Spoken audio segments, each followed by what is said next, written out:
Ô, Pastor Moreira, dá uma chegadinha aqui, amigo. Esse gráfico mostra que um a cada... Eis-me aqui. Não mostra gráfico nenhum. Pastor Pois. Moreira, o senhor mora onde agora, meu amigo? Na bela São Luís do Maranhão. São do Luís. O senhor é casado? Como é que é a constituição da sua família, querido? Sou casado há 21 anos com Dona Mirna Reis de Matos, que é natural da cidade de Barreiras, oeste da Bahia.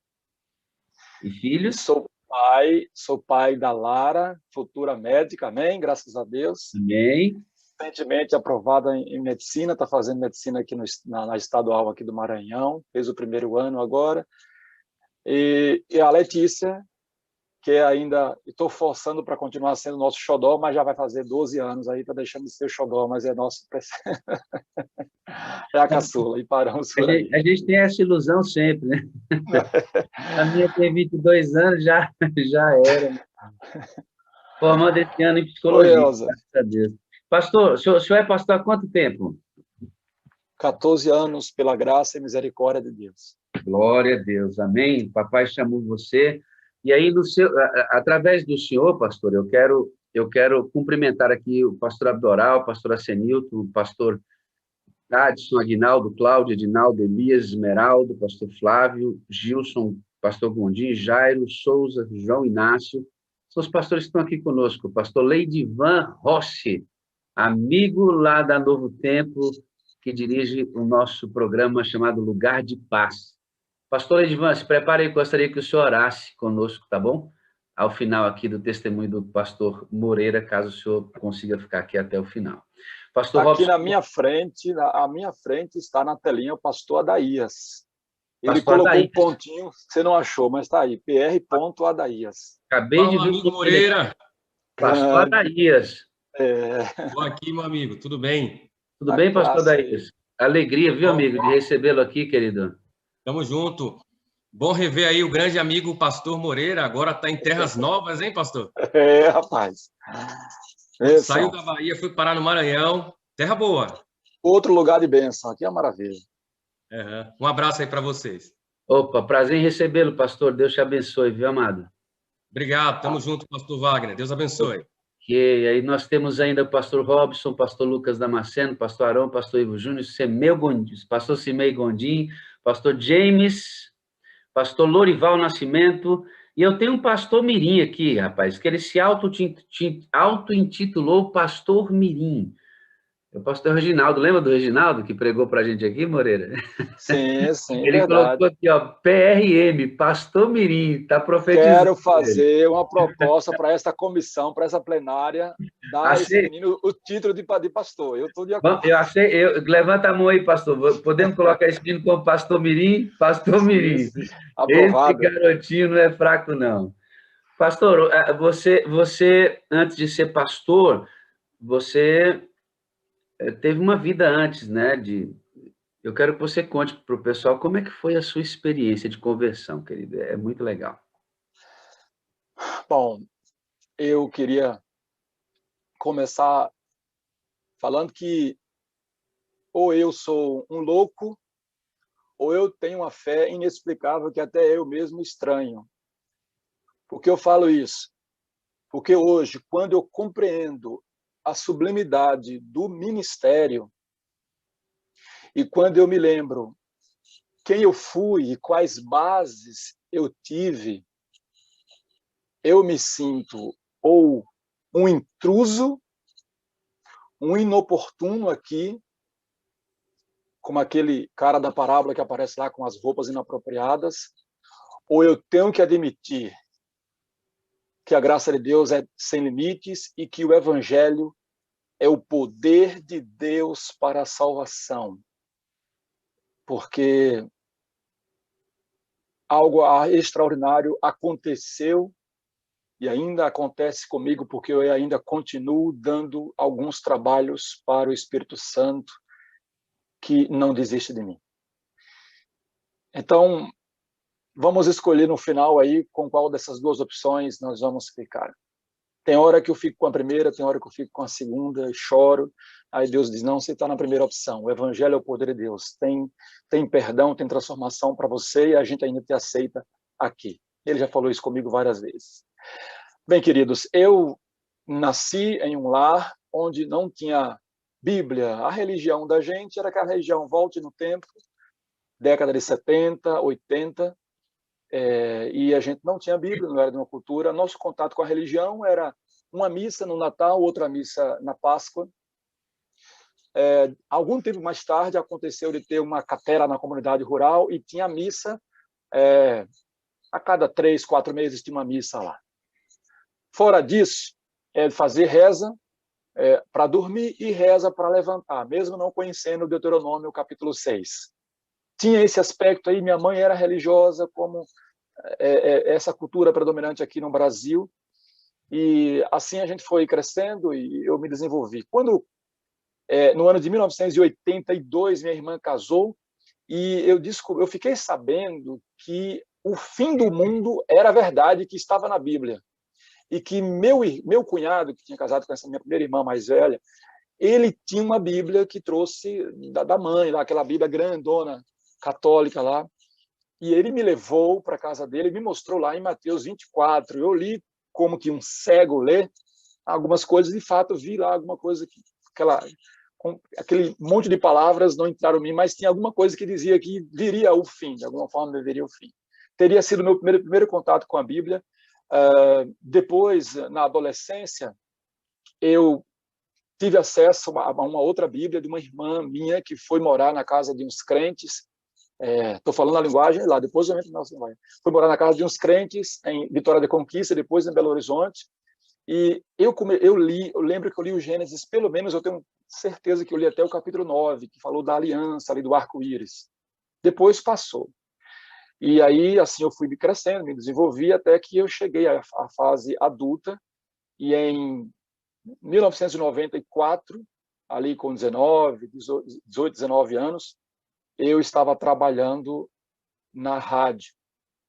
Eu era radialista na minha cidade, e eu era cantor de uma banda de forró, porque em 92, eu participei de um show de calouros no povoado lá. Eu sou natural da cidade de Riachão do Jacuípe. Eu tenho que interromper. Tu era cantor de quê? Eu cantava música de Luiz Gonzaga, Alcimar Monteiro, Jorge de Altinho, Mastruz com Leite, a bagaceira toda. Misericórdia. Meu amigo, você dançava forrozinho também? Dançava. Meu amigo, não dá para te ver dançando, pastor. Claro que nem eu consigo viver. Eu nasci. Não dá. Que coisa linda é Jesus, né, amigo? Que coisa linda é Jesus, né? Continua, amado. Então, nessa situação, eu participei de um show de calouros e ganhei em primeiro lugar, cantando música de Raimundo Fagner e de Roupa Nova. Daí, uma pessoa me viu ali e me fez o convite para integrar uma banda. Existia uma banda lá, teve uma época no Brasil, ou pelo menos na Bahia, ali no nosso interior, que havia grandes bandas que faziam bailes, tocavam a música do pop rock ali. Então, havia uma banda em Riachão que era esse processo aí, mas parte dessa banda resolveu formar um segmento para forró e me convidaram para eu ser esse vocalista. Eu não queria isso, porque o meu sonho, se eu tivesse que ser cantor, eu queria cantar músicas românticas, Djavan, Guilherme Arantes, talvez alguma do Roberto Carlos, que eu não era muito tanto fã assim, mas eu gostava dessa linha aí. Então, mas tudo bem, eu falei, quem sabe é uma ponte, é um começo para o sucesso. Eu aceitei começar a cantar forró, e aí, em 94, nós montamos um repertório e começamos a cantar forró. Foram só 3 anos, 94, 95 e 96, mas foram suficientes para a gente ganhar uma grande projeção na cidade, nas rádios, na região.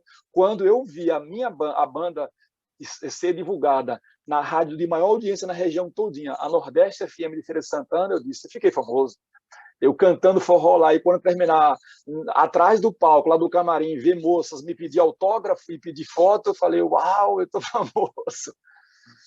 Então, algo assim estava começando a perceber. Deu certo. E foi justamente uma época em que o forró estava criando essa ascendência, né? Deixando de ser aquela música caipira que tocava nas rádios do interior fim de tarde, para ser música das paradas das rádios, né, que veio o advento daquela banda ali, Mastruz com Leite e tal, portanto, meado da década de 90.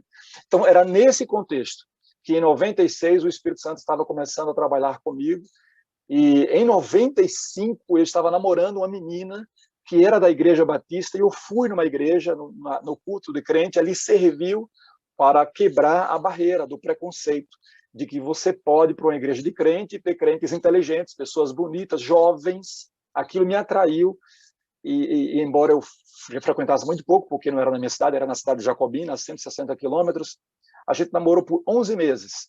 Nesse tempo do namoro, me apareceu em minhas mãos um livro da Editora Betânia, chamado Força para Viver. A leitura desse livro me fez duas coisas. Me levou de volta para interessar para ler a Bíblia e me fez ter vontade de renunciar, de aprender a entregar a vida para Deus. Eu conheci uma história de uma moça lá que era cantora de ópera, tocava alguma coisa lá, e no auge da fama dela, ela, percebendo que aquela profissão estava impedindo-a de ter a comunhão com Deus, ela renunciou tudo. Falou um exemplo de jogadores chamados atletas de Cristo. Então, aquilo foi uma obra que o Espírito Santo foi usando para ir quebrando os preconceitos. Até que em 96 iria ser meu último ano no forró, porque em março de 96, a Igreja Adventista do Sétimo Dia, a qual eu nunca tinha visto na vida, aparece na minha cidade, monta uma tenda sob a coordenação do pastor Paulo César, que era então o líder do Ministério de Evangelismo da Associação Bahia. Também estavam os obreiros, aqui eu destaco o Uziel, que foi o primeiro aí na minha casa, o Dinailton, que hoje é pastor, e Noveli Bastos, que eu não sei, de repente está me assistindo aí em algum momento aí, em algum canto da Bahia. Então, em 96, eles foram, eu era radialista, como eu disse, estava no carro de som anunciando aí que vai acontecer um jogo da Jacuipense lá, tal, no estádio, mas eu tive que interromper e entregar o carro para esse pessoal. Aí, quando eu entreguei o carro para esse pessoal, que ia divulgar o programa, que ia começar o Melhorando o Mundo com Saúde, Amor e Paz, na verdade, tem uma estrutura de um circo. Então, eu perguntei o que era aquilo, e disseram, aí uma moça perguntou, isso aqui é uma coisa da igreja aí, da minha avó aí. Eu falei, mais uma igreja? Lembro que eu falei bem isso.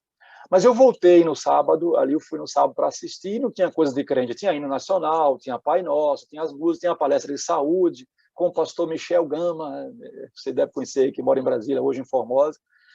Então eu falei, eu gostei do negócio dos crentes aí. Eu voltaria no domingo, mas não deu certo, não voltei. Eu voltei uma semana depois. Por que eu voltei?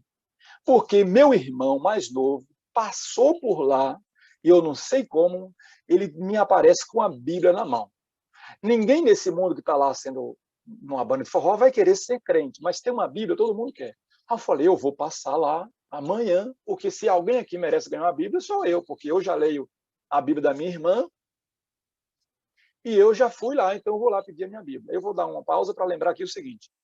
Enquanto eu estava cantando o forró, e terminei de ler esse livro que eu falei, Força para Viver, eu fui o primeiro, anote isso aí, eu fui a primeira pessoa a implantar, antes do pastor Miguel Pinheiro, implantar a jornada de 40 dias.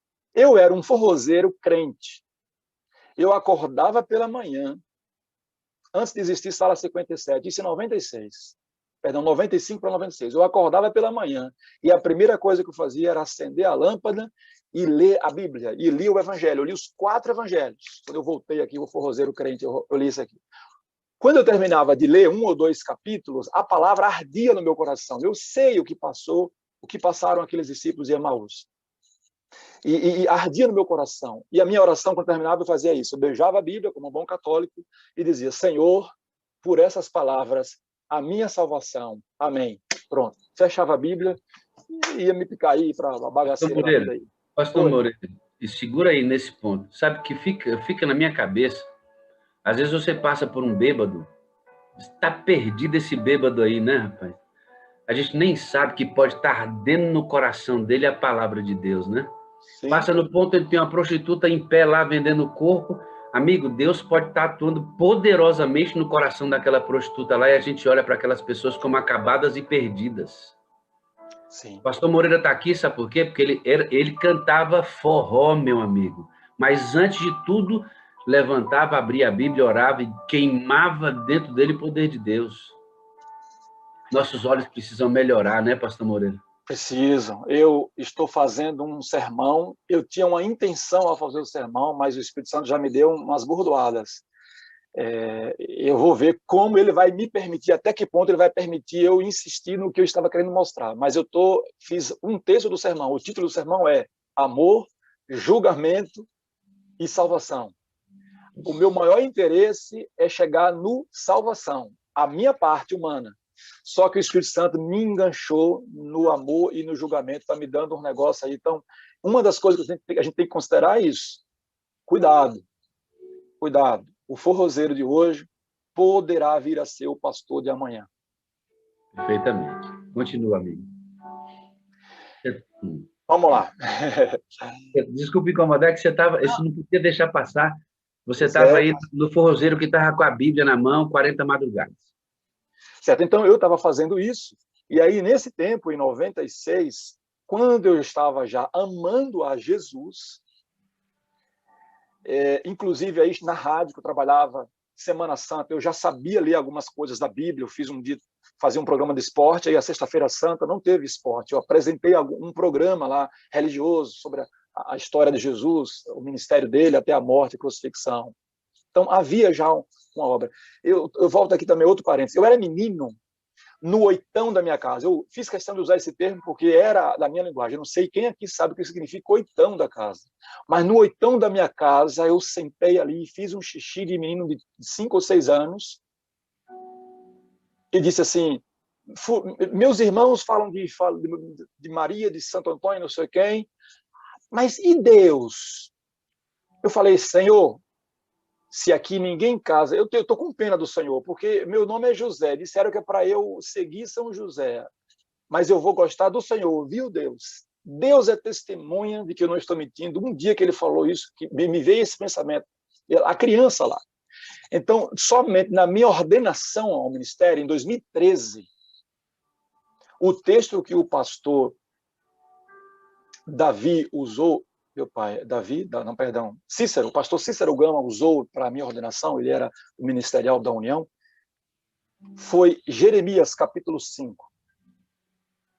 E ele diz, de capítulo 1 e depois capítulo 5. E o capítulo 1 lá diz que eu fui chamado desde o ventre da minha mãe, profeta. E aí eu entendi dessa fala, dessa experiência que eu tive lá no oitão da minha casa, quando o Senhor apareceu na minha mente e falou, você vai me deixar eu não ser adorado, você vai adorar os santos, e quem vai gostar de mim nessa casa aqui? Quem é que vai buscar Deus? Eu fiquei com pena de Deus na minha cabeça de criança, talvez como aquela criança que ora a oração da cortina, eu disse, tá bom, eu vou ser nessa casa talvez o único que não vai desprezar o Senhor, eu vou ficar com o Senhor.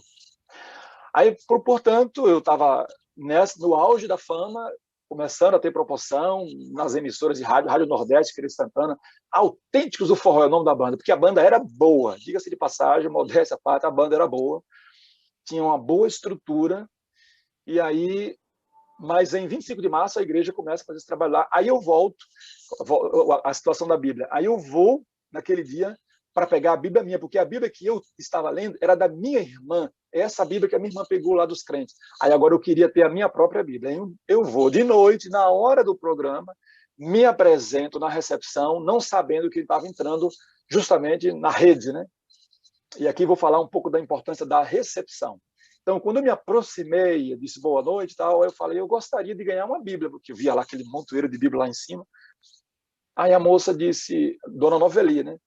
Disse, não, senhor, é que a Bíblia a gente está dando para quem está participando. Não, a gente não está dando Bíblia na cidade, a gente está dando para quem para usar aqui no programa. Mas, por favor, entre. Eu disse, não, eu não vou entrar, eu estou com pressa, eu quero fazer uma ligação, porque na época a ligação eu tinha que sair da minha casa, ir para a rádio, onde tem um telefone que custava uma fortuna, tem uma linha, ia ligar para uma pessoa. Então, eu fiquei incomodado, mas ela insistiu, me persuadiu a entrar. E para ganhar essa Bíblia, e para ser gentil e não ser grosseiro, eu entrei. Só que não fizeram somente isso. Insistiram e me importunaram, pegaram o meu nome, o meu endereço e combinaram o dia de me visitar, me fazer uma visita no dia seguinte. E perguntaram que hora podem fazer. Eu falei, amanhã, de manhã, às 9 horas. Eu não queria visita de crente em minha casa, mas marcamos, dei meu endereço, contra a minha vontade, deixei lá marcado para 9 horas. e assisti o programa naquela noite. Só que naquela noite, amigo, Deus é Deus, né? Sabia que era o dia já. E como já tinha passado uma semana, já tinha passado aqueles temas sociais que a gente faz, né? Quando faz uma conferência pública, um evangelismo público, a gente passa uma semana falando de aspectos, de temas gerais, sociais. Naquela semana, que já era a segunda, o tema já era a lei de Deus, meu irmão. Perdão, não foi a lei de Deus. Ah, sim, foi a lei de Deus. E aí disseram o seguinte, falou a lei de Deus no geral, né? E aí eu vi já falar sobre sábado. E eu lendo os evangelhos, aí começou a saber, é verdade, eu vi sobre esse negócio de sábado mesmo. E quando o evangelista, que era Dinailton, terminou a mensagem, ele disse assim, amanhã não perca, porque amanhã eu vou mostrar para vocês que na matemática de Deus, 10 menos 1 é 0, não é 9. Aí eu falei, eu quero que ele me prove isso. Eu volto amanhã para ver. Aí eu fui para casa, e quando foi no dia seguinte, acordei, e aí o cão disse, vai-te embora, porque o crente vai vir aqui. Aí eu falei para minha irmã, 15 para as 9, eu disse, vai vir um rapaz aí me procurar, e disse que eu saí. Só que quando eu abri a porta, chegou a bicicletinha vermelha com a Bíblia na garupa. Era o crente, que chegou 15 minutos antes. Fique esperto, chegue antes. Esse crente entrou, recebi lá na minha casa, voltei, sentou no sofá. Eu só queria uma coisa para dizer para o crente, crente, tu vai-te embora, eu não preciso de você, eu já conheço a Bíblia, já conheço Jesus, você não é melhor do que eu, entendeu? Eu sei já tudo da Bíblia, já conheço Jesus, já li os 4 evangelhos, já li Êxodo, Gênesis 1 a 9. Na minha cabeça era isso. Só que o crente estava cheio do Espírito, e quando eu fazia as perguntas para ele, para mostrar que ele não era sabido mais do que eu, o crente me mostrava textos que eu nunca tinha visto. E aí ele sabia a Bíblia toda.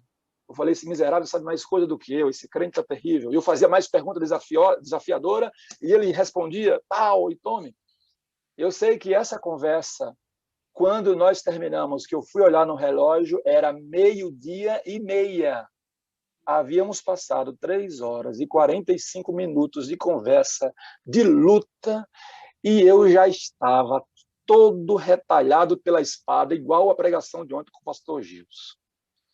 Eu estava já desmanchado e agora minha luta não era mais com o crente, era com esse Deus que estava agora dizendo que eu tinha que largar minha banda, porque num encontro desse o crente já falou de tudo, inclusive que eu tinha que largar a banda, que não era qualquer igreja, não era nem todo que me diz Senhor, Senhor, que ama, que a inimizade está no amor ao mundo, Tiago 4:4. Isso me mostrou tanto texto, um dos que mais marcam para mim é 1 João 2:15 e Tiago 4:4, que era o contexto da banda. Mas eu bati em desespero, lembra aqui das falas do pastor Alejandro Bulhão? Em desespero eu bati no peito, não como o publicano humilde, na presença de Deus, eu bati no peito orgulhoso, dizendo, eu largar a banda? De jeito nenhum, a banda é minha vida, eu não vou largar essa banda. Mas era já em desespero. O crente foi embora, eu fui para a programação e o crente me provou que 10 menos 1 é 0, e não é 9. Aí anunciou, e amanhã vamos falar sobre onde estão os mortos. E eu fui para saber onde é que estão esses benditos mortos. E fiquei sabendo onde é que estão os mortos. E anunciava o tema seguinte. E assim, de tema em tema, nós passamos 40 dias, mais ou menos, até que chegou o mês de maio, e eu fiz a última pergunta desafiadora para agora Noveli, essa mulher que me acompanhava. A minha última pergunta foi para acabar, arrebentar com os crentes. Vocês dizem que a gente deve cuidar da saúde também do corpo físico, como cuida do espírito. Então, eu cantar na banda, meu Deus, era banda. Eu cantar na banda, não estou também satisfazendo, fazendo bem a minha carne, cuidando da minha saúde, porque eu estou cuidando da minha carne. Eu vi que entrou aqui o pastor James. Ela sorriu para mim, misericordiosamente, me levou até bem lá perto já do púlpito, lá na frente. Lá. Aí abriu a Bíblia para mim em Gálatas, capítulo 5, versos 16, né, até o 19. E quando eu acabei de ler, eu me lembro que eu fechei a Bíblia e ali foi a primeira vez que aconteceu a rendição do meu coração a Deus. Ali eu parei de fugir e eu disse assim, não precisa me dizer mais nada. Era uma noite de quinta-feira, fui para casa, eu morava com uma irmã minha, na cidade, minha família toda morava na roça. Eu fui criado na roça, é bom que se diga. Eu fui criado, passei 20 anos morando na roça. E quando eu me aposentar, se Cristo não tiver voltado, vou voltar a morar na roça. Eu amo, fui criado para viver assim. E aí eu cheguei para minha irmã na cidade, na casa da minha irmã, e disse assim: olha, as minhas palavras foram essas. Olha, não tem jeito.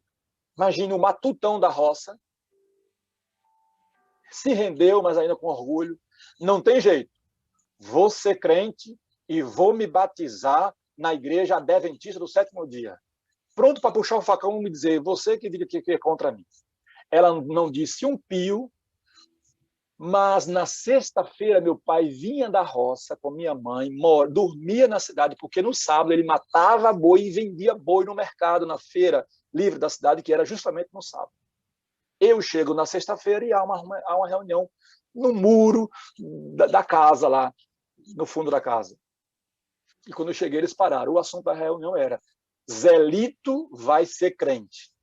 Zelito é o meu nome, porque todo mundo era José, o avô, o tio, Riachão do Jacuípe, teve até uma reportagem no Fantástico, e todo mundo era José. O prefeito, o vice-prefeito, o repórter José Raimundo, todo mundo é José. E eu era tanto José que minha mãe colocou aí, inventou um sobrenome, um apelido, Zelito. E a notícia era: Zelito vai ser crente. Eu fiquei quieto. Quando foi sexta-feira, quando chegou a noite, que eu for saindo para assistir ao programa dos crentes, o evangelismo, meu pai gritou lá: tu vai para onde? Eu falei: eu vou para um programa onde estamos estudando a Bíblia. Aí meu pai, pela primeira vez, levantou: não, eu não quero que você vá fazer. Eu quero que crente não presta, que fulano de tal é crente não presta. E aí eu fui devolvendo a mesma moeda. Eu falei: o que é que vocês sabem sobre a Bíblia? Eu estou estudando a Bíblia. Não, mas você pode estudar a Bíblia na nossa igreja, não quero você. Só que a essa altura eu já tinha lido Mateus 10, 34 a 39, já tinha lido Lucas 14, 26. Eu já sabia o que estava por trás daquilo. E eu bati a porta e disse: quando o senhor estiver conhecendo a Bíblia como eu, aí a gente conversa. E pá, bati a porta e fui embora. E só vi um bradar de lá: essa porta que bateu na minha cara, você não vai ver. Fui nervoso, tremendo, cheguei lá, falei para os crentes que meu pai tinha levantado contra mim. E aí foi uma sucessão de coisas, enfrentei muita oposição. Meu pai, um dia eu peguei o carro emprestado dessa crente e fui para a roça para jogar o futebol lá na roça. Meu pai pegou uma enxada e veio cuspindo fogo, me xingando, e pegou a enxada e foi em direção ao carro para acabar com o carro da crente, porque ele tinha um ódio mortal dessa crente. Afinal de contas, o filho dele, que era o orgulho dele, dessa banda, o filho que todo mundo elogiava: você é o pai daquele rapaz da rádio e que canta na banda de forró. E meu pai desistiu, para dizer: sim, sou eu. Então eu era a esperança, eu era o tesouro dele. Então vem um desgraçado, desculpa o termo, de um crente e arranca isso do coração dele, ele quer matar todo mundo, movido pelo espírito do maligno, essa força. Eu sei que minhas tias correram, não, Mandinho, e correram lá em cima dele, agarraram meu pai, seguraram, mandaram acalmar. Eu peguei esse carro e fui embora, voltei para a rua, não joguei bola naquele dia e saí sem a esperança de que voltaria a ver meu pai, se ele me aceitaria algum dia de volta. Mas passaram aí alguns dias, eu tinha que cumprir a minha agenda de forró, anunciei para a banda. No dia 15 de junho de 1996, eu estava cantando meu último forró, e aí, quando eu estava cantando a última música, eu pedi para parar tudo, eu tinha avisado o pessoal da banda, e disse: eu quero anunciar para todos vocês que hoje vocês me viram eu cantar forró pela última vez.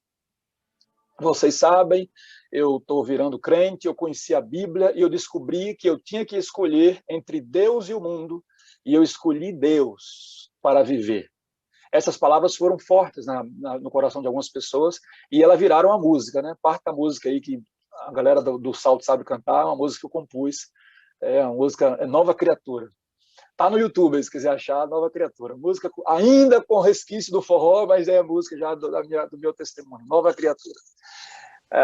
Aí eu sei que eu falei isso, o povo parou tudo. Eu sei que eu me despedi, agradeci a todos eles, chorei copiosamente e soltei aí a música, pedi para o cara da mesa tocar lá a música do Milton Nascimento, Canção de Amigo. Chorei copiosamente, abracei os amigos e despedi. Só que no dia 19, nós pegamos um carro e viajamos para a cidade de Tailândia, no Pará, onde iríamos encerrar nossa turnê. A gente ia cantar forró em Tailândia, no Pará. Veja, a fama estava crescendo, rompendo fronteiras. e nós cantamos o São João e parte lá do São Pedro. Eu sei que quando chegou dia 3 de julho de 96, nós embarcamos em Riachão e eu dava adeus definitivamente àquela banda. E no sábado, dia 6, eu fui batizado pelo pastor Paulo César para virar crente. Depois de enfrentar muita oposição, então eu cheguei em casa na segunda-feira, eu fui para a roça, depois batizado, meu pai já me recebeu sem problema, e quando cheguei em casa, eu recebi uma carta da a irmã que me acompanhou ao longo desses meses aí. Não é só um estudo bíblico, não é só conferência, me acompanhava, me ensinou muita coisa sobre Paulo, sobre Corinto, guardei muitos textos dela aqui na minha mente. E então ela tinha ido embora, já terminou o evangelismo e deixou uma carta dizendo, dentre as palavras, ela encerrava dizendo: lembre-se, a guerra começa agora. Ah, disse, essa não. Eu já tinha vencido tanto, pensei que eu tinha acabado a guerra, mas agora estava começando. Então eu viria a entender depois. Bom, aí foi dessa forma que eu virei um crente, deixei tudo e todos, e iniciaria aí minha vida. Não sei o que é que Deus iria fazer. Passei um mês depois, milagrosamente, a igreja realiza uma grande campanha evangelística na cidade de Barreiras, vai abrir 7 novas igrejas, e lá vão aparecer os primeiros apóstolos que eu conheci. Um deles está aqui entre nós, pastor Adson. E cadê Adson? Daqui a pouco ele falou comigo. Era pastor Adson, pastor Agadi, Roberto Roéfero, pastor André, quem mais aí, Adson? Lembra aí? Osvaldo. Edmilson Bispo, era.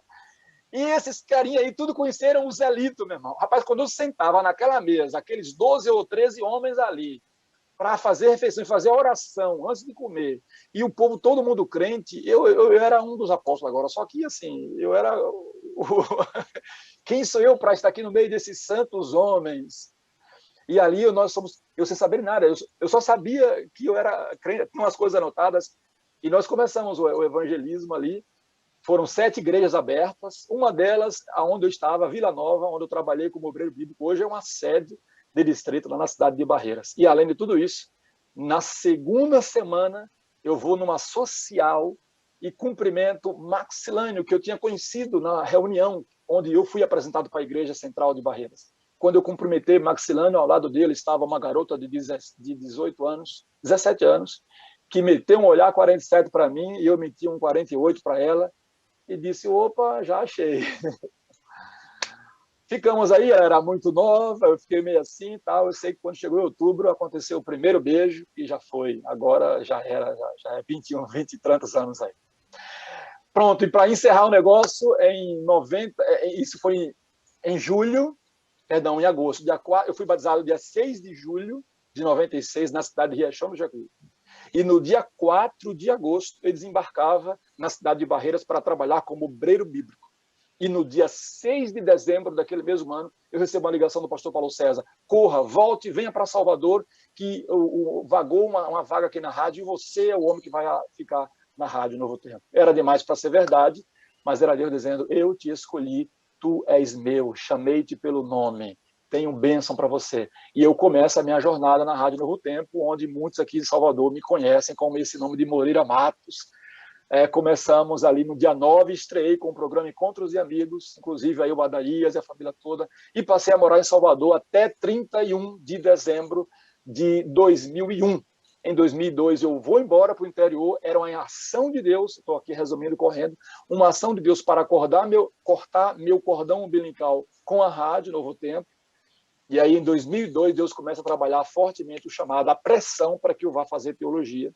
E eu encontrei algumas oposições, desânimo, a sogra, a esposa, não, teologia não e tal. Aí eu fiz vestibular de letras para uma universidade estadual da Bahia, no campus de Barreiras, eu passei, fui aprovado, mas entra o pastor Pedro Evilácio, que era o meu pastor, e disse, você não será professor, você será pastor. A esposa dele, a Michele, me convidou para fazer uma semana de oração na igreja de Barreirinhas, em Barreiras. E eram 90 quilômetros, eu ia e voltava todo dia. Um dia ela ficou me tucaiando, vou usar o termo aqui do Jotinha. Ela ficou me tucaiando na porta, me ouvindo, me vendo, assistindo pregar. E quando eu estou saindo para receber os cumprimentos, ela me aproximou e disse: agora seu problema é comigo. Se você não for fazer teologia, você vai se ver comigo. Ela era a esposa do pastor. E eu chorei e digo: me ajude, eu não sei o que fazer. Aí vem a outra parte da história. Se der tempo, se quiser, eu conto. Hoje, se não, eu conto. Como é que, finalmente, eu encontrei o sinal vermelho para fazer teologia. Acabaram as oposições. Aconteceu uma mini tragédia. Tem coisas que tem que acontecer, porque se elas não acontecerem, outras não acontecerão. Aí aconteceu uma mini tragédia, aí, pão, o sinal se abriu. Em 2004, eu estava lá no IAN, conversando teologia. Ó, que coisa mais linda aí, pastor. Vocês, agora vem o forrozeiro, o ex-forrozeiro aí, ó. Aí, ó. Esse aí é o pastor Você achou Moreira. essa imagem aí, rapaz? Essa tá ótima. Escute aí, escute. A despedida, aí, foi o dia de sair da sala de aula aí, despedida, a última aula aí. A última aula de teologia, meu amigo, todo o sangramento que a gente passou nos 4 anos, terminamos o curso, ó Moreira se formando. Quanto tempo atrás, pastor? 2007, 14, fazendo 15 anos aí. 14 anos. Aí, ó.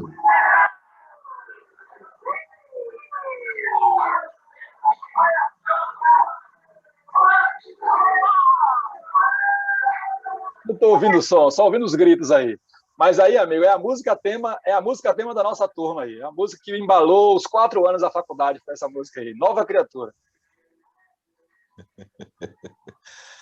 É, Edinaldo. Você tá vendo? Edinaldo, você estava de tarde, né, Edinaldo? A Hudson aí, ó. Mas tem Nova Criatura aí, só música. Viu? Oi. Eu cantei muito essa música nos meus evangelismos, viu? Nossa! Ah, claro. Foi bom demais. Eu estou mostrando isso aqui, sabe por quê, queridos? Pastor, eu fico pensando, pastor Leidivan, quantas pessoas estão nessa sala aqui agora que tem que tomar uma decisão? Você tinha o forró, a banda, como o seu ídolo, que te atrapalhava a entender a Deus ou de tomar uma decisão séria, né? E depois eu tinha a rádio, depois acabei tendo a rádio como outro ídolo que me impedia de eu ser pastor, porque Deus me chamou para ser pastor lá no ventre da minha mãe, mas a rádio era um empecilho e depois da rádio as vozes se tornaram empecilho, até que veio essa pequena tragédia na vida da minha esposa. Aí eu posso contar em 2 minutos rapidamente, ou 1 minuto. Tá, então você volta a concluir. Então, assim, aí a minha esposa teve uma crise de vesícula. E o médico, ao fazer o exame, ele percebeu que as pedras eram pequenas demais e elas, possivelmente, pelo quadro que estava minha esposa, ela poderia ter caído para um canal. Acho que esse colédo, com alguma coisa, um nome que é meio difícil, assim, não lembro o termo. Então, ele chamou a mim e ao pai da minha esposa, em particular, e disse: o caso da Mirna é esse aqui. A gente não pode errar. Se essa cirurgia aqui a gente fizer normal, cortar a sua esposa, e a gente não conseguir resolver o problema e eu já tiver pedra lá nesse canal, e botou, o destino dela será esse aqui, fez uma cruz, ou seja, a esposa iria morrer. Aí eu peço pedir a vocês, paguem, mas vamos fazer videolaparoscopia, porque se eu fizer e continuar com problemas, eu tenho que encaminhar imediatamente para Brasília. Só existe um médico que faz esse problema aqui, um médico, um japonês que faz isso em Brasília, e vocês precisam ter condição de sair daqui para Brasília. Pois ele fez a cirurgia com videolaparoscopia, pagou-se lá na época, o que se pagou pelo hospital particular. E no dia seguinte, minha esposa estava amarela, e o médico disse: aconteceu o que eu falei, tem pedra no canal, ela tem que ir embora urgente. Meu carro, meu sogro estava com um bom carro, uma Blaze, nós pegamos a madrugada dentro, os 500 quilômetros até Brasília, amanhecemos o dia, e quando eu estava subindo a ladeira do JK, que você conhece, aquela ladeira do JK, eu botei o CD da música do Novo Tom lá, O Melhor Lugar do Mundo, tocar. E ali eu estava no volante, a minha esposa estava à frente, ao meu lado, porque era mais confortável para ela. A minha cunhada é enfermeira, estava lá acompanhando, e eu percebi que a minha esposa começou a desfalecer, pálida, mas ela teve a consciência, e ali eu acelerei, aumentei o volume do som do carro e comecei a acelerar mais ainda para chegar em Brasília. E ali a minha esposa, dessa forma, fez uma oração particular em segredo. E sabe qual foi o voto que ela fez com o Senhor? Se o Senhor preservar a minha vida, eu não vou mais ser um empecilho para Moreira fazer teologia. Eu deixo Moreira fazer teologia e eu vou com ele ser esposa de pastor. Aí fomos embora, ela conseguiu. É como alguém tivesse entalado. A cirurgia não durou 1 hora. Quando achamos finalmente o hospital, que deixamos lá como é que diz, a Mirna e a enfermeira que a acompanhou, 1 hora depois ela já volta. Pronto, feliz da vida, parece que não tinha tido nada. Incrível, ou incrível, impressionante. Voltamos para casa e chegamos no fim do dia, daquela sexta-feira de tarde. A minha esposa chamou em particular e disse: você ainda quer fazer teologia? Eu falei: é o meu sonho, eu tenho que fazer teologia, senão o pastor disse que Deus está me chamando, o pastor Michel, várias pessoas falaram que eu tinha que fazer teologia, porque Deus estava me chamando para isso. Então ela disse: eu fiz um voto com Deus. Ela me contou essa história. Eu falei: ah, é? Pronto, agora não tem mais jeito, eu vou mesmo. Aí eu falei com Deus: olha, o Senhor fez tudo isso comigo e isso está me chamando, então eu não vou me estressar para estudar mais. Eu já estudei o suficiente para ser aprovado numa prova, numa universidade pública da UNEB. Eu fui aprovado na UNEB, de 40 vagas eu fui 20º colocado. Eu não vou estudar, e o Senhor vai me colocar lá dentro. Vou com o que tenho. Fui embora, fui trabalhar, levantar dinheiro para pagar a faculdade. Eu fui morar em Formosa de Goiás, onde passei 4 meses, de agosto até dezembro. Ali eu fiz o vestibular em outubro em Brasília, no Colégio Milton Afonso. E aí veio o resultado. Eu estava em Formosa de Goiás quando veio o resultado. Das 40 vagas, aí eu fiquei na posição 38. Era Deus, eu te coloquei aqui, sou teimoso, mas vou te colocar. E aí começamos a nossa grande e bela jornada. E a partir de 2007 entrei para o ministério, onde estou até hoje. Já fui pastor em Xique-Xique, Barra, depois Valença, depois Capim Grosso, onde tive a experiência mais marcante do meu ministério até agora. Depois mais 4 anos em Juazeiro, e agora o Senhor me trouxe para aqui, para São Luís, onde estou feliz, procurando todo dia morrer para mim mesmo e servir ao meu Senhor, que me chamou para ser o que sou. Aí ele trouxe você para a sala 57 para emocionar a gente com a sua história. Verdade. Eu vim também. A minha história com a sala 57 é igual do pastor Ivo, do pastor Elias Pedrosa, porque a sala 57 veio para ser um incômodo, uma intrusa em minha vida também. Porque desde quando eu era forrozeiro, como eu falei, eu tinha minha experiência pessoal. Então, eu quero o meu momento. Eu levantava pela manhã, 5 horas, 4h30, para ter o meu momento de estudar minha lição, estudar minha Bíblia, fazer minha oração. Aí vem sala, não preciso disso aí, não. E os irmãos lá em Juazeiro começaram a insistir. Eu falei: eu já conheço o programa, o MASC, Momentos a Sós com Cristo. Eu já estava fazendo com a pandemia algumas lives aí na madrugada. Falei: não preciso disso não. Mas aí insistiu, aí finalmente estava bom, vou entrar. Foi até a Ângela que mandou o link, a Ângela da igreja da Coreia lá, de Juazeiro. Aí, amigo, quando eu entrei, eu lembro que a meta era: vamos orar para que a gente atinja a meta de 600. Vamos lá. E quando a gente chegar em 1.000, então vamos fazer a vigília. Eu me lembro que a gente ficou lutando. 999, eu ficava olhando 999, não chegava ao 1.000, acho que 3 dias depois, aí chegou finalmente no 1.000, e aí deu no que deu, graças a Deus. Hoje já ultrapassamos 8.000, graças a Deus. Louvado seja Deus. 12.000 pessoas por dia assistindo essa mensagem, eu estou louvando a Deus. Moreira, eu fico pensando tanto de gente que ainda gosta de coisas do mundo, mas o coração dele arde dentro, né, pela verdade. Ele pega a Bíblia e diz: eu quero abandonar esse negócio aqui. A gente podia fazer um apelo, né, Moreira, para esse pessoal que precisa tomar decisão. O pastor Leidivan. Pastor Leidivan, bom dia. Tudo bem? Bom dia, meu querido. Bom dia, pastor Vá. Tudo jóia, né? O pastor Leidivan dirige um programa na Novo Tempo, chamado Lugar de Paz, e que também faz apelos ali constantes, né, pastor? Para pessoas aceitarem Jesus e entregarem esses ídolos que nos atrapalham a entregar totalmente a nossa vida a Deus. Pastor, eu queria que o senhor fizesse uma oração para chegar ao fundo do coração desse pessoal que precisa entregar tudo aí na mão do Senhor. O senhor podia orar conosco, pastor? Posso orar, sim, pastor. Posso orar. Vamos orar, então.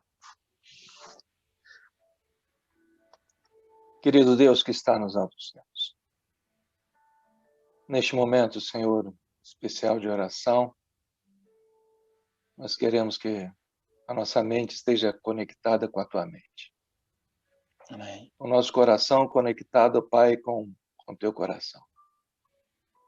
E os nossos sentimentos conectados, ó Deus, com os sentimentos. Muito obrigado, Deus. Muito obrigado pelo agir do Teu Espírito Santo no nosso coração. O vento assopra onde quer. E o vento, Senhor, tem assoprado no coração de milhares de pessoas que estão entendendo que não dá mais para continuar com a água nos tornozelos. Ó Pai, muito obrigado por esta experiência. Muito obrigado pela vida do pastor Moreira, por ele se permitir, ó Deus, ser transformado por Ti. E é isso que nós aprendemos no culto de hoje, Senhor. Que a profundidade deste rio, desta água de Ezequiel 47, simboliza, entre outras coisas, a obra que nós não podemos fazer, porque Ezequiel não conseguiu atravessar o rio na profundidade. Muitas coisas, ó Deus, nós podemos fazer para Ti. Fazemos e fazemos até bem. Podemos fazer uma live, sim, Senhor. Podemos convidar milhares de pessoas, ó Deus, para estarem conectadas de 5 a 7, às vezes 8 horas. Podemos fazer isso. Lógico que podemos. Mas não podemos transformar o coração de ninguém. Não podemos, ó Deus, produzir reavivamento espiritual no coração de ninguém. Essa água, Senhor, é profunda demais para nós e nós não podemos alcançá-la jamais. É somente o agir do Teu Espírito Santo. É somente, Senhor, a Tua obra em nosso coração.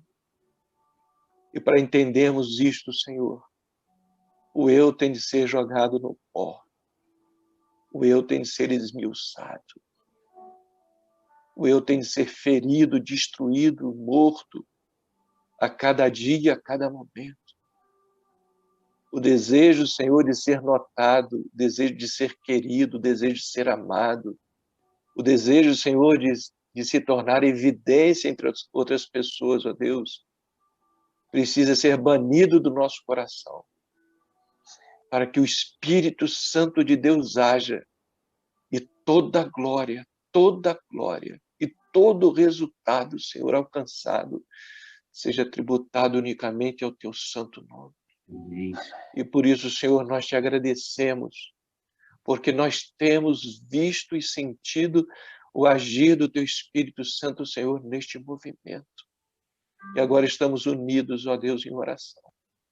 Milhares de pessoas estão orando agora, Senhor, que esta sala e tudo aquilo que ela representa para nós e para nossa família seja somente, Senhor, o Teu agir na nossa vida.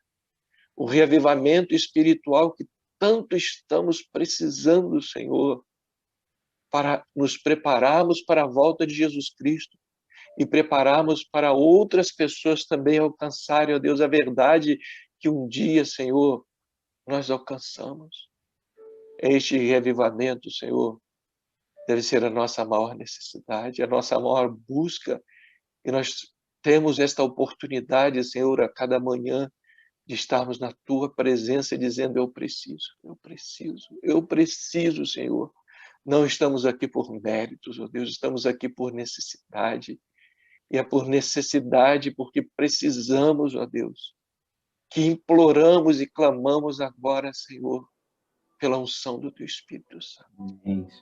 E que essa unção do Espírito Santo venha de forma silenciosa. E que ela produza, Senhor, resultados eternos no nosso coração e no coração das pessoas que nós amamos. Estamos diante de mais um dia, ó Deus. E que Teu Espírito Santo nos mova diante deste dia. E que tudo que fizermos, ó Deus, e todas as nossas decisões, todos os nosso agir, ó Deus, seja para a honra e glória do Teu santo nome. Amém. Pai de amor, não podemos terminar esta oração sem colocarmos, ó Deus, diante da Tua face aqueles que estão sofrendo neste momento. Aqueles, ó Deus, que estão enlutados, aqueles que perderam, Senhor, o seu ente querido, que encontram em Ti, o Senhor, a Tua força, o Teu poder, o Teu consolo, o Teu conforto. Oro pelo Leandro Vieira neste exato momento, que nesta semana perdeu o seu papai e a sua mamãe. Que ele seja fortalecido pela unção do Espírito Santo. Oro pelo pastor Aurelino, que perdeu a sua querida esposa essa semana. Que esse homem, Senhor, e toda a sua família sejam sustentados pelo Teu poder, para continuarem a obra que Tu entregaste a essa família. Oramos por aqueles que estão internados. Oramos pela Bela, ó Deus. Opera o milagre na vida daquela criatura. Oramos pela Margarete, Senhor. Margarete Pereira. Tu podes fazer, ó Deus, um milagre na sua vida. E se for da tua vontade, e se for, ó Deus, do teu querer, que esse milagre opere. Colocamos também o pastor Joel Carvalho, que está internado na UTI lá no Silvestre agora, ó Pai. Que ele receba agora o mover do teu Espírito Santo e que tu coloques no coração dele a tua paz, a tua presença, a certeza de que a sua vida está segura em tuas mãos. Ó Pai, tudo entregamos sobre o teu altar. E dá-nos, ó Deus, a certeza de que tu estás agindo na nossa vida e que essa obra ela será concluída, Senhor, não pelo agir do homem, mas pelo mover do Espírito Santo no nosso coração. E breve, muito em breve, Senhor, nós veremos o nosso Cristo voltando em poder e grande glória. No nome deste Cristo, que nós oramos, nos entregamos agora e já agradecemos. Amém e amém. Amém. Obrigado, pastor. Deus te abençoe lá no programa, alcançando tanta gente lá. Uma alegria tê-lo conosco. Sei que há alguns dias tem frequentado a sala conosco, com a família. Deus te abençoe sempre, amado. Obrigado igualmente, pastor. Deus abençoe. Amém. Queridos. Pastor Wagner, sim. Antes do bom dia aí, só dizer uma coisa, mas no dia do meu batismo, eu voltei do Pará com íngua, uma inflamação terrível. Na hora do batismo, aquelas 13 perguntas lá do voto parece que não acabaram até hoje. Minhas vistas escureceram, eu comecei a ter vômitos, quase que desmaiei, e aí ainda na carne, eu bradei, eu disse, eu vou batizar agora, nem que eu morro, mas morro entregando a minha vida para Jesus. Só que no dia do meu batismo, estava lá na minha cidade de Riachão do Jacuípe, o grupo Convicção, jovens simpáticos e amáveis que me acolheram, que me fortaleceram e que cantaram música do meu batismo. Desse grupo Convicção, saiu o trio Convicção, o Convicção Trio. E nesse grupo estava a nossa queridíssima Evelyn Cruz, que eu estou vendo que está todos os dias aqui participando da Sala 57. Inclusive, ela estava aqui ontem. Evelyn, é uma alegria te ver, eu te amo e você é parte visível de Deus. Evelyn Cruz, filha do pastor Abraão, que descansou no Senhor ano passado. Uma família aí top, especial. Não sei se você localiza por aí, né? Se ela quiser apareceu. Se ela quiser desejar bom dia, está liberada aí, pastor. É só abrir a câmera e o áudio e falar contigo aí, Evelyn. Acho que ela vai falar assim. Oi. Olá! Sabe que eu estava achando muito resumida a história. Eu falei, nossa, mas ele não vai contar que ele chegou ardendo em febre. E que havia todo um suspense. Olha, ele não está contando, mas houve até uma acumulação de umas moças lá. O quê? Reclamavam porque não queriam perder aí o forrozeiro. Que isso, irmão. Eu fiquei sabendo depois, Evelyn, que estava tendo uma conjectura para fazer um movimento na cidade, para impedir que acontecesse o batismo. Tipo, se tivesse o WhatsApp na época, a galera ia fazer um movimento forte aí. Exatamente. Então, assim, eu lembro bem que houve um suspense, a gente não o conhecia, e a gente ouvia, não, tem umas moças que estão se aglomerando aí, que não querem, e parece que ele não está se sentindo bem, porque as notícias iam chegando depois, né? Como não tinha um WhatsApp, então ficava aquele suspense. Mas realmente foi um dia realmente especial, viu? Marcante. Você vê, né, Evelyn, o poder de Deus, né? Hoje um pastor levando pessoas a Cristo com uma vida completamente dedicada ao Evangelho, um ex-forrozeiro. Mas no dia do batismo a gente já sabia que Deus tinha grandes planos para ele. Você sabe que o que me vem à cabeça, Evelyn, é que não há lugar distante para que Deus não nos alcance. É só a gente abrir o coração. Não há pecado, enquanto houver graça, não há pecado suficiente que impeça que eu seja alcançado por Deus. É lindo ver como Deus age. E por trás de cada janela dessa aqui, eu sei que tem uma história. Se eu for contar a sua, também tem uma história. Se eu for contar da Cristiane, tem uma história. O pastor Leidivan, que acabou de orar aqui conosco, tem uma história. O Gerson tem uma história. O Marcelo, Deus tem nos resgatado do inferno para o céu, irmãos. Deus tem nos... E é para a gente tirar mais pessoas de lá e esvaziar aquele lugar, porque o inimigo não pode arrastar um dos que são do Senhor. E é por isso que a gente está aqui, Evelyn, para aprender essas coisas, para se retirar do lugar e para a gente avançar pregando o Evangelho. Bom te ver. A gente ficaria aqui, pastor, pregando, conversando. Isso é conversa de roda, é bom demais aqui, né? É verdade. Pega o violão. Então, a gente fica à noite contando essas coisas, mas o povo tem as suas obrigações. Eu tenho reunião daqui a pouco, eu preciso terminar, pastor Moreira. Também, tem desbravador. Olha, eu só responder 2 perguntas. Primeira, eu não sou irmão do pastor Luiz Gonçalves. E segundo, estou vendo aqui aparecer algumas mensagens na tela do celular.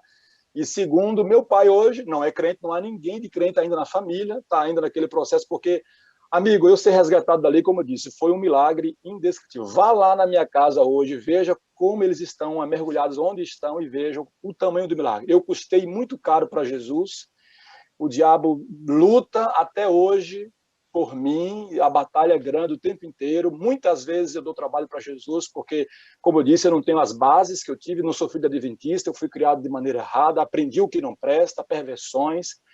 Eu sou um milagre, sim, um milagre, e eu só tenho que louvar a Jesus. A honra, tire e esqueça a Moreira nessa história, é só Jesus que fez tudo isso por mim.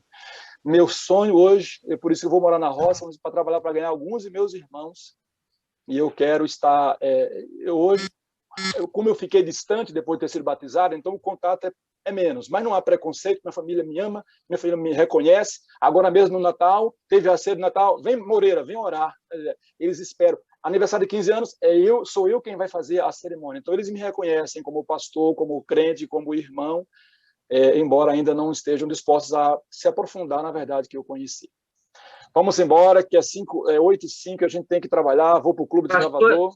James! Pastor Eliseu Passo, está vendo? A gente não sai daqui, pastor. Se a gente ficar aqui o tempo inteiro, é bênção. Eliseu, eu trabalhei com ele em Formosa de Goiás. Olha lá, Eliseu Passo. Também. Vamos abrir o áudio. Bom dia, com alegria, meu povo! Bom dia!